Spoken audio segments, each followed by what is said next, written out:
Adolf Hitler hoped and prayed that he could be the Antichrist. He might have been a deranged maniac, but he actually knew a thing or two about what the Bible said. And as he went through Europe, swallowing up nation after nation, he was convinced more and more that he would be this man. It's kind of strange, he wanted to fulfill the scriptures that speak of the Antichrist's power and the Antichrist's reign. I wonder what he thought he was going to do about the scriptures that speak of Jesus returning at the end of all of it and casting the Antichrist right into hell. But, like I said, Hitler was deranged. According to the book Hitler's Cross by Ewrin Lutzer, Hitler offered himself as a messiah with the divine mission to save Germany.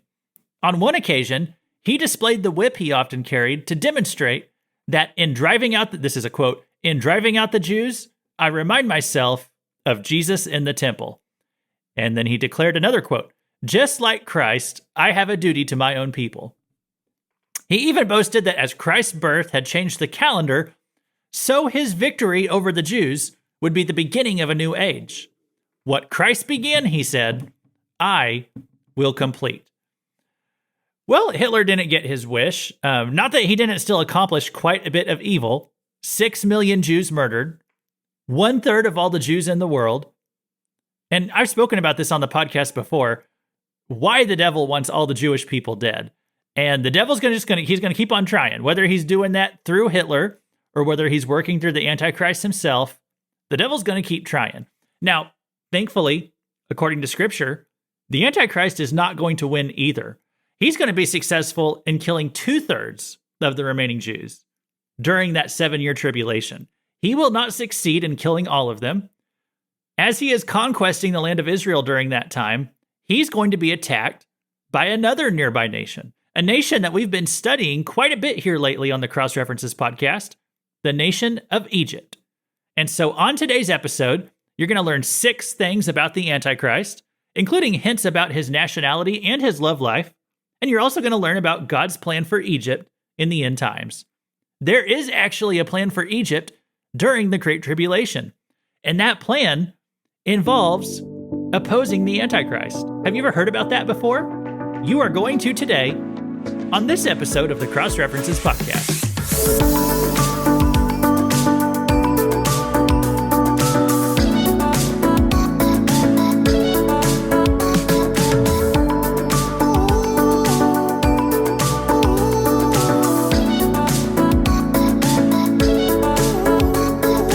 Welcome to the Cross References podcast, a Bible study where we learn how every small piece of the Bible tells one big story and how they all connect to the cross and Christ.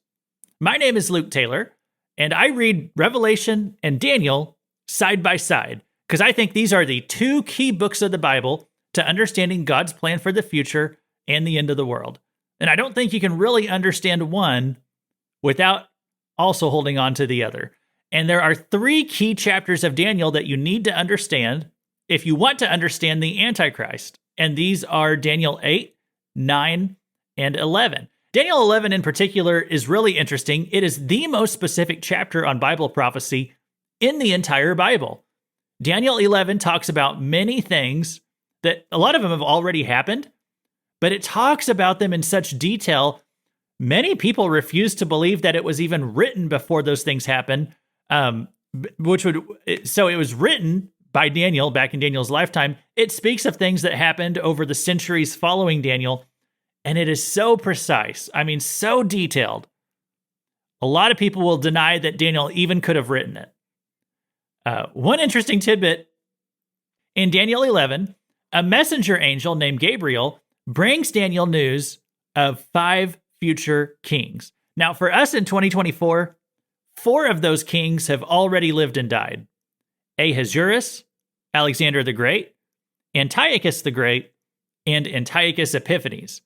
The 5th future king has not yet taken control, so that's why I say he's the future one. But one interesting tidbit, all of their names start with A. They're, like I said, Ahasuerus, Alexander, Antiochus, and Antiochus, they all start with A, and there's 2 of them named Antiochus, that's why I said that twice. The 5th one is also going to start with A, all right? It was not Adolf. It wasn't Adolf Hitler. The 5th one is the Antichrist. And so Daniel 11 is telling us about these 5 guys. We're skipping the first 4. the first four because they've already happened. We're going to skip over the first four kings talked about, and we're going to skip over to verse 36. This is where Daniel starts giving specific details about the Antichrist. Some of these details can't be found anywhere else in the Bible. And I honestly think, if you have not studied this portion of Scripture already, I think then you might come away from this lesson today thinking about the Antichrist a little differently than you did before, because you're going to learn some new things about him. So we're going to look at 6 identifiers of the Antichrist today, okay? And that's quite fitting because I think he likes the number 6. So one aspect, we're just getting into it here. One aspect of the Antichrist, and this is something that comes up every time that it talks about the Antichrist in the Bible, no matter where you go, it always talks about his mouth, by which I mean his big mouth, his ego, his pride, his love of talking about himself, his adoration of himself. And so we'll pick it up in Daniel 11:36, the Antichrist here. Then the king shall do according to his own will. He shall exalt and magnify himself above every god, shall speak blasphemies against the God of gods, and shall prosper till the wrath has been accomplished, for what has been determined shall be done. So the Antichrist is going to have such an ego, he will magnify himself above any others. And as I said, this comes up all the time when you study about the Antichrist. And it's very fitting because pride, after all, it was the first sin ever committed. Pride made the devil. And pride is the most prominent description of the Antichrist throughout the Bible. Just his insane ego. It goes to such a degree that he blasphemes all other gods and he proclaims himself mightier than any god, including the true God. And so I don't tend to believe that the Antichrist is going to be from America, like an American president or something like that. But I will say, I get really uncomfortable sometimes when I hear politicians or presidents who just constantly brag on themselves. They only want to talk about themselves. We've had 2 or 3 presidents in a row now that just want to talk about themselves all the time and brag on themselves. And I just, when I hear that, I cringe sometimes because that is the Antichrist spirit right there. Not saying they're not the Antichrist, but I think it just kind of shows a spiritual corruption. And it's like a hint of what is to come, we might say. This verse says, what has been determined shall be done. Okay. This Antichrist is going to come. He's going to be such a powerful figure. There's going to be a lot of people on earth praying against him. Okay. He's going to seem so unstoppable that, only God can really stop him. But it is going to happen. He's going to be given the earth for 7 years. This is the first seal judgment in Revelation. What has been determined shall be done. He gets the earth for 7 years. There's not a certain amount of praying that's going to stop this because it's already been determined. This is what's going to happen. Now, Daniel 11:37, he shall regard neither the God of his fathers, nor the desire of women, nor regard any God, for he shall exalt himself above them all. I'm going to break this one down into a couple parts. I'll talk about the women thing in a minute. Let me focus on this part where it says he won't regard the God of his fathers or any God. So when you study the book of Daniel, it kind of leaves open 2 possibilities for the nationality of the Antichrist. If we go back to Daniel 9:26, I'm not going to read it because I'll just get on a whole tangent if I do that. But, and I think I talked about it on episode 50 of this podcast already. But Daniel 9:26, it says, the Antichrist is going to come from the people who destroyed the temple in 70 AD. Now, there's 2 groups that you could pin that on. You could say it was the Romans because they ordered it. So the Antichrist might be Roman or of European descent, we would say probably in modern terms. Another way it could happen is that he could be of the Middle Eastern people because they were the ones who carried it out. The Romans ordered it. It was Middle Eastern people who carried it out. And so, you could say it could go either way. That the Antichrist basically has to be of either European or Roman descent, or he's going to have to be a Muslim or someone of Middle Eastern descent. All right. So that's why I'm saying I don't think he comes from America. I feel like Daniel kind of narrows it down to one of those groups. It's kind of ambiguous because we don't know which group, but it'll be of the people who destroyed the temple in 70 AD. So then we get to Daniel 11:37 here, it says he won't regard the God of his fathers. So again, like, who is that talking about? Who is the God of his fathers? Well, it comes down to I think it comes down to this. What do you think the end times false religion of the Antichrist is going to be? The religion of the false prophet. Is it coming from Islam or is it coming from Catholicism? Because I think the Antichrist is coming from one of those roots, either from Islam or Catholicism. And it makes the point, right here. He is going to regard himself higher than the God of his fathers, the God of Catholicism or the Allah of Islam. So again, it could go either way. But the point of this verse is just saying it. I'm not talking about the nationality specifically because I don't know which way it's going to go. But he regards himself so highly. He thinks so highly of himself. He doesn't even care about the God of his ancestors. So that's what it's telling us right here. So we just get a little clue there about his personality and his nationality.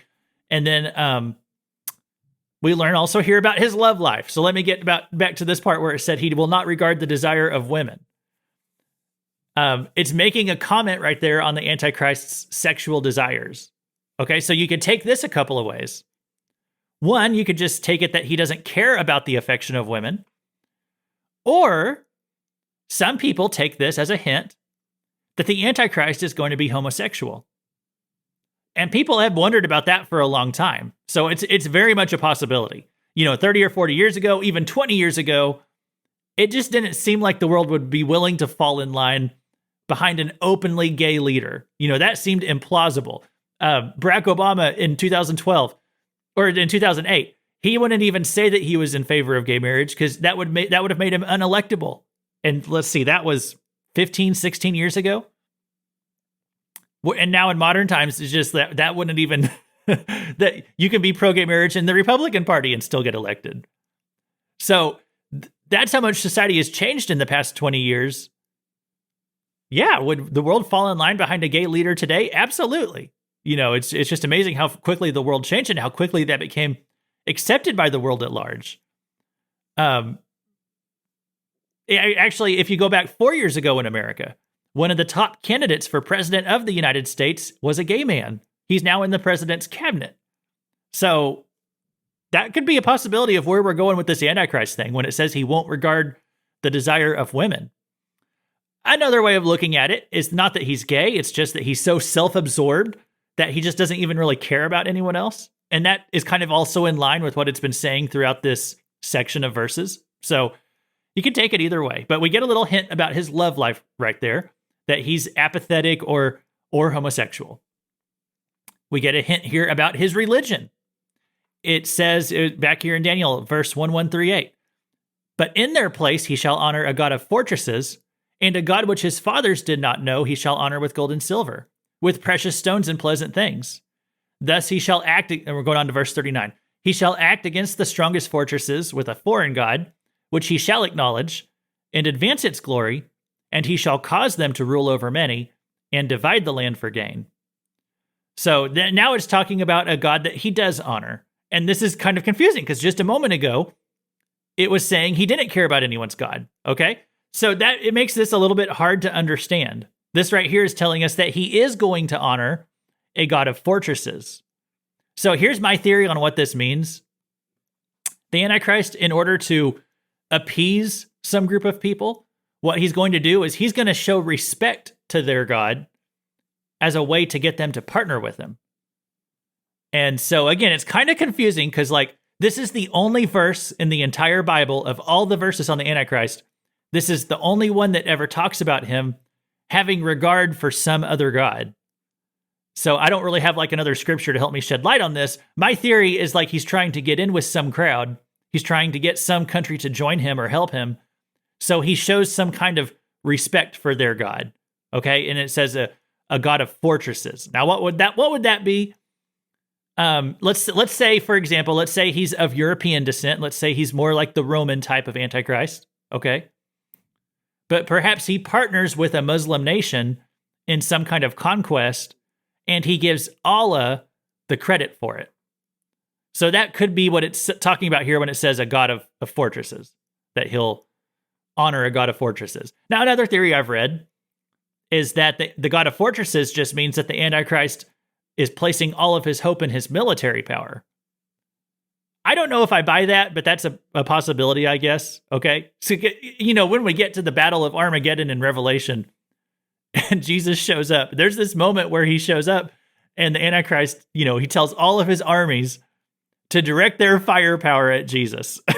I'm like, you really think that's going to work? But, it makes no sense to even try that unless that's his God. All his hope for power is placed in his military. That maybe that's what it's talking about here. So we learn a little bit about the Antichrist religion, that he will honor a God of fortresses. And now we're going to learn about something about his enemies. This is the most interesting part of the section for me. Here's something that might surprise you about the Antichrist. Not every single nation on earth is just going to fall in line behind the Antichrist. There are actually going to be some who stand up to him and who refuse his rule.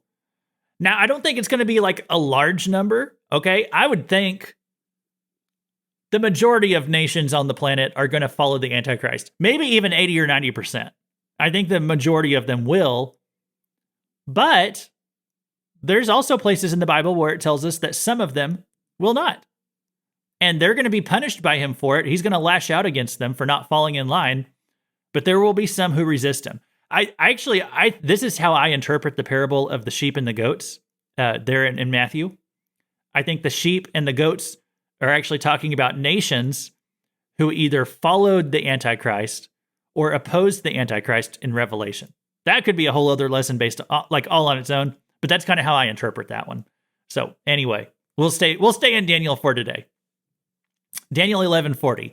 At the time of the end, the king of the south shall attack him, and the king of the north shall come against him like a whirlwind, with chariots, horsemen, and with many ships, and he shall enter the countries, overwhelm them, and pass through. So it says here he's going to fight against the king of the south. If you're wondering who the king of the south is, it's actually very easy to figure out. It's undeniable whenever you read Daniel 11:40 in the context of Daniel 11 as a whole. Because as I said before, this chapter has already given us specific information about 4 kings in the past. So when Daniel 11 was written, these guys of Ahasuerus and Alexander the Great and the Antiochuses, they had not been born yet. But by today, they have. And so there were all these kings of the north, and they, as you read Daniel 11, they had conflict after conflict with the kings of the south.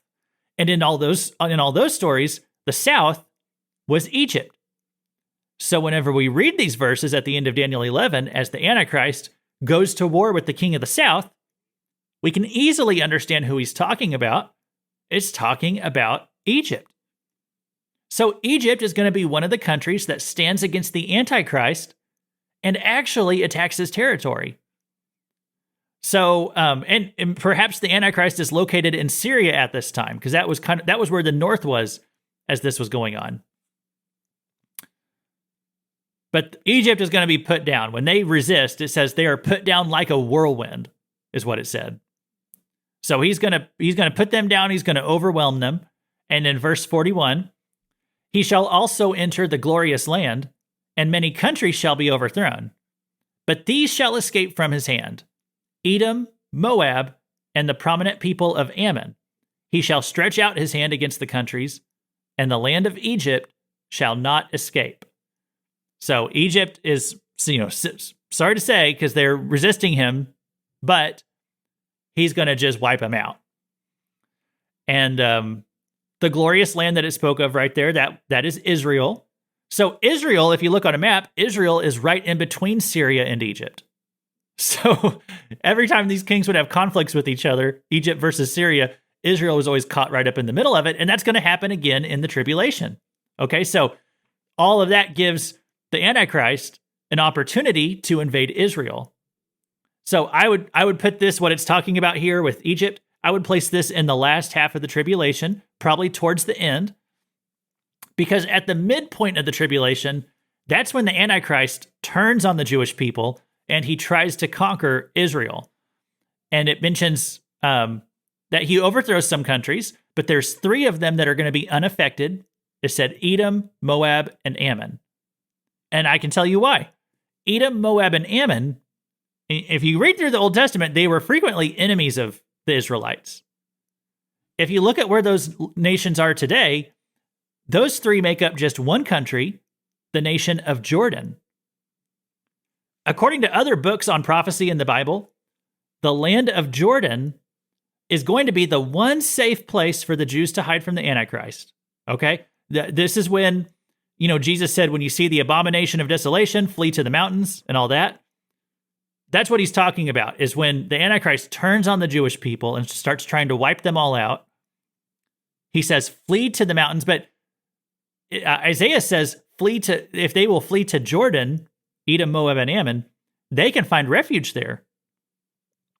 So as you look through other books on prophecy in the Bible, like Isaiah, the land of Jordan is going to be the one safe place where they can hide out from the Antichrist. Israel and Jordan signed something called the Treaty of Peace in 1994. It stated, if either of those nations are attacked, the inhabitants of that nation, they can flee to the other one for safety.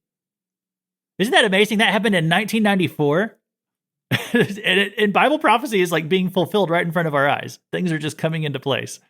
We're seeing this alliance right now. Here's something else kind of cool. I'm getting goosebumps just talking about this.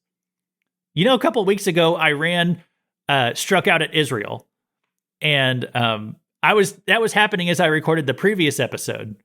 And now that's kind of, right now as I'm recording this one, those tensions have kind of settled down. But here's what was interesting about that little mini conflict.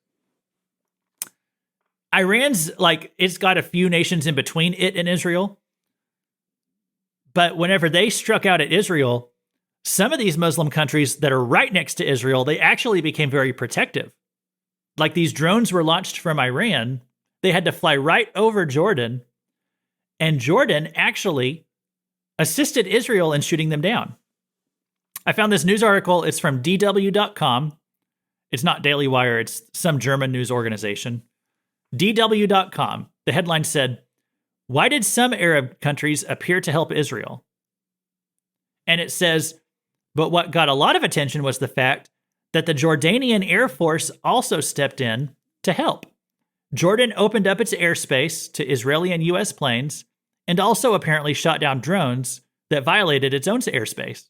So that Jordan assisted Israel after this attack. Iran told Jordan, stay out of it, do not help.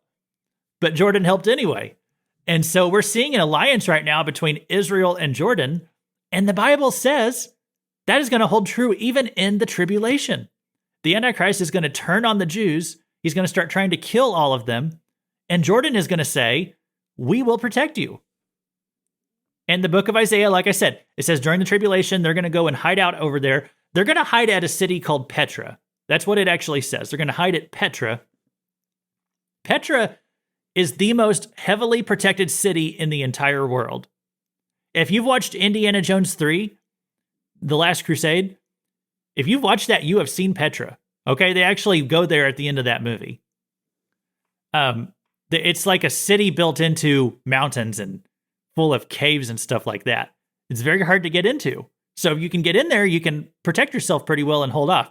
So Revelation 12 says the Antichrist is going to try to smoke them out of Petra, or flood them out, actually. But he's not going to be able to do it. And so they're safe in there. If they can just hang out in there for a little bit, they're going to be safe. And so that's the story as you read Revelation 12. That's what happens with the Jewish people. They flee from the Antichrist when he starts persecuting them. And listen, a lot of them are going to die. Actually, let me give you the math here. I find this really interesting. If you do the math on the number of Jews in the world, we'll start with World War II. Okay, at the time of Nazi Germany, there were 18 million Jews on Earth. Hitler killed 1/3 of them in the Holocaust. So he brought their number down to 12 million. It's been about 80 years since then. And so in the time since then, their population's grown a little bit. It's at about 14 million today. I'm just kind of speaking in rough, rounded numbers, okay? 14 million Jews on planet Earth. That's where we are right now. Let's say the end time started right now. All right?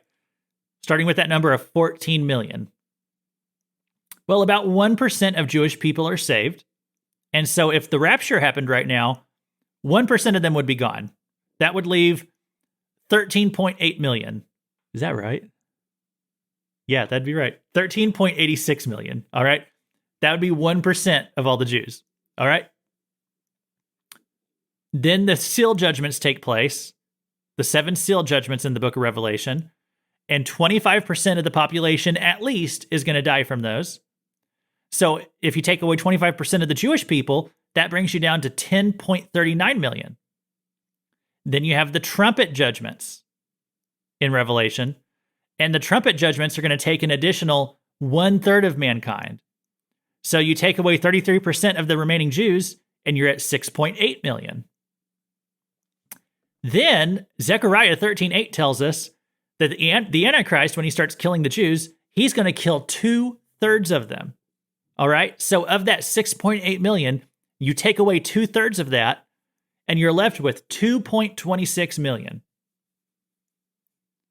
Now that's a really interesting number to come to, because I read that Petra, the most heavily protected city in the world, where these Jewish people are going to flee to hide from the Antichrist, Petra can hold about 2 million people. All right, so I know I just kind of went through some rough estimates there, but that's pretty amazing. The amount of Jews that Petra could hold are basically the same number of Jews who would be left if the tribulation started right now. Like I said, don't worry, guys, it's all coincidence, right? But it's just pretty amazing how that lines up. And there's something else we learn about the Antichrist from these verses, okay? The verses that we've been studying here in Daniel 11. We learn about a few of his enemies. We learn about 2 countries that are going to oppose the Antichrist, Egypt and Jordan. Now, as I said, Israel and Jordan, they signed the Treaty of Peace. That's what it was called, the Treaty of Peace in 1994. I went to Wikipedia's entry on the Treaty of Peace. All right. It says this: the signing ceremony took place at the southern border crossing of Araba on the 26th of October, 1994. Jordan was the second Arab country after Egypt to sign a peace accord with Israel. All right. So Jordan and Egypt are the only countries that have signed peace accords with Israel. The same 2 nations that Daniel 11 says are going to oppose the Antichrist. Like I said, it's all a coincidence.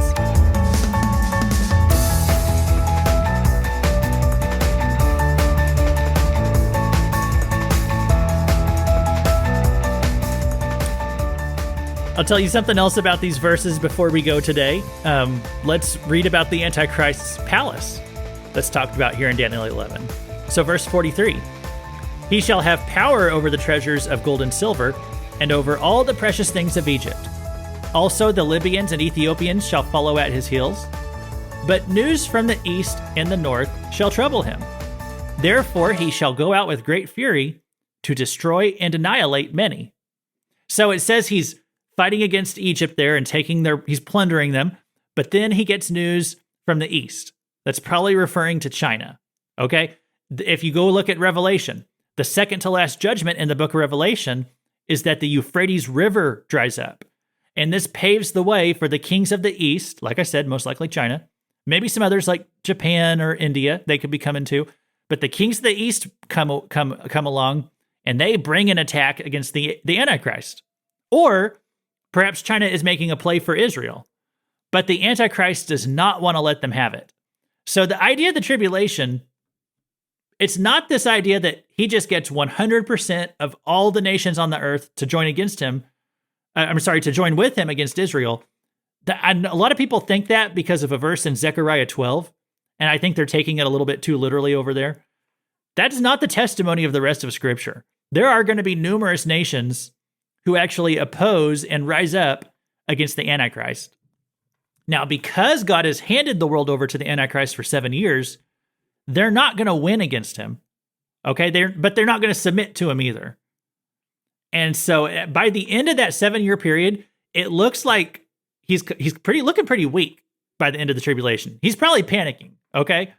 And so at this very end of the tribulation, China, it sounds like, makes a play for Israel. I'm assuming it's China, but it says the kings of the East. Okay, so I don't know who all that includes. I'm assuming China's part of that, though.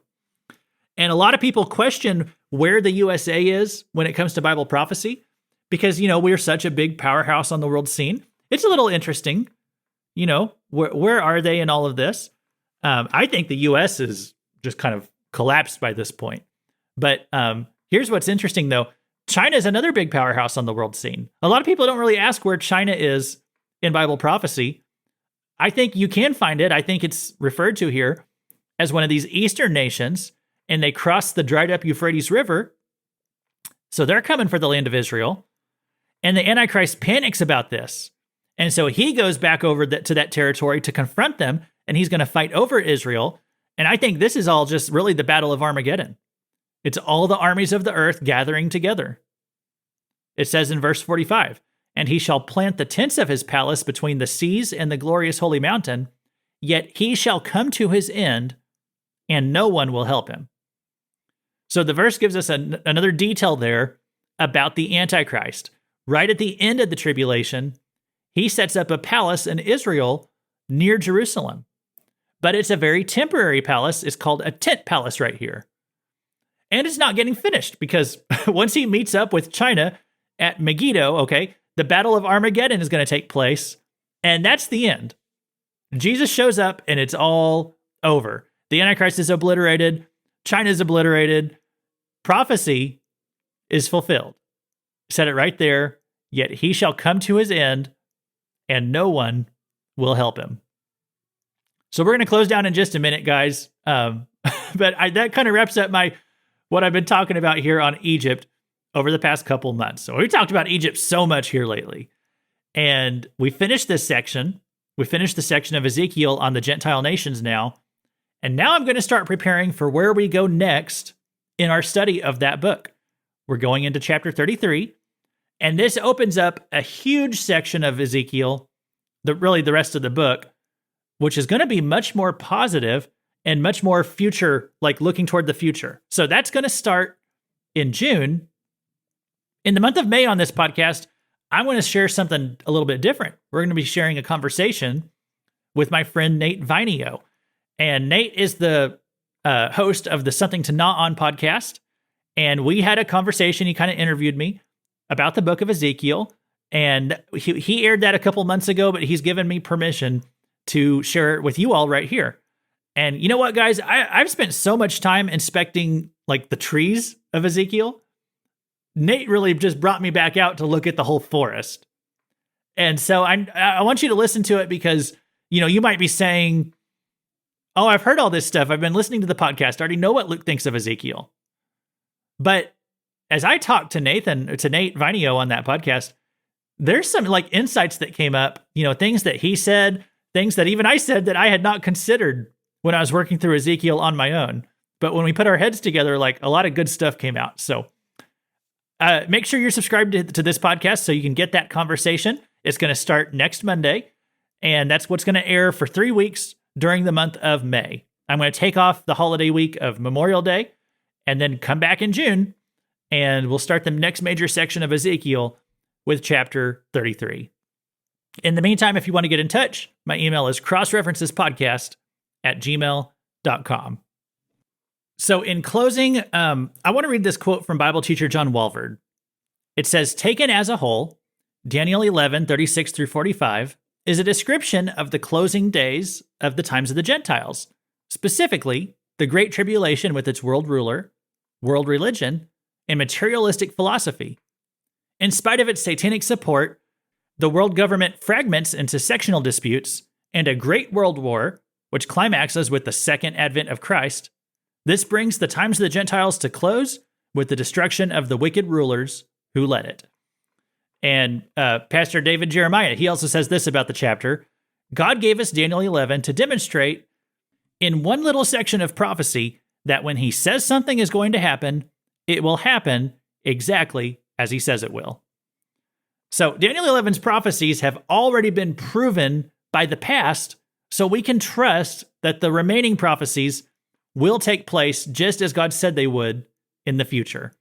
One thing that we're not going to know, unfortunately, as much as we study about the Antichrist, As much as we've heard sermons before and teachings before and read books on the Antichrist, we probably won't know who the Antichrist is.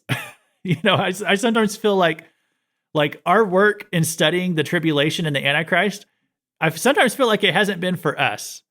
It's really for these people who are going to be left behind during the tribulation. Hopefully they can come across it and let it serve for them as a warning and an alarm not to follow this guy, not to take his mark.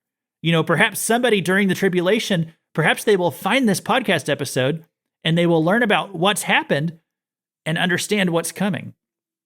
Because once the trumpet sounds and once we're caught up into heaven, we, the church, we probably won't even care about who the Antichrist is.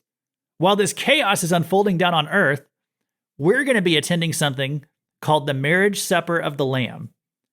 And we're going to be so joyous and happy, we probably won't even want to open up the basement door in heaven and look down at what's going on the earth. Maybe you still can if you want to. I don't know. I'm just positing perhaps heaven is going to be so wonderful, we're just not going to care by that point. Have you ever just been so happy and so in love with Jesus that you could just throw on a worship song and kick back and you don't even care how much money you owe in bills. You don't even care what's going on in the world. You don't even care who the president is. You're just happy and contented. And that's how I think we're going to be in heaven for all eternity. So I hope you're ready for heaven. And I hope you're ready for the rapture. And I hope you're ready for the marriage supper of the Lamb. Because the question that should be on our minds as we're thinking about this tribulation, the question is not, who is the Antichrist? The question that should be on our minds is, what are we having for dessert? Thanks for listening to the Cross References podcast. This has been Luke Taylor, and I hope the Bible makes more sense to you after this episode.